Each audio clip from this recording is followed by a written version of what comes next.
Welcome back to Math Zen, everyone. This video is going to continue with rules 3 and 4 for simplifying fractions. As a reminder, you might want to record these rules in a journal for future use. Let's get into it.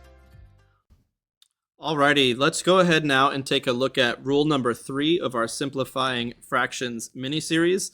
This rule is one of my favorite rules because it doesn't really require all that much actual math. The rule itself reads n equals 1/2 of d, which actually means that anytime the numerator is 1/2 of the denominator, the fraction must be simplified. But the best part is, your simplified answer is actually already part of the rule. For example, let's take a look at the fraction 2/4. Is 2 half of 4? The answer is yes. Well, it just simply simplifies to 1/2.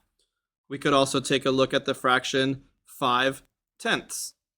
Is 5 half of 10? The answer is yes. So this simplifies to 1/2. And then another example would be 15/30.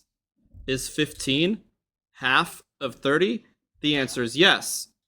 And how do we know that 1/2 is simplified? Well, we can go back to rule number 1, which was when the numerator is equal to 1, your fraction is already simplified. So again, this is rule number 3, and it is called n equals 1/2 of d. All right, now it's time for rule number 4, which is also a pretty easy rule. This rule is called the consecutive number rule. You need to know what the word consecutive means, and basically all that means is when things are in order. So for example, 2 and 3, 7 and 8, 21 and 22. You get the idea.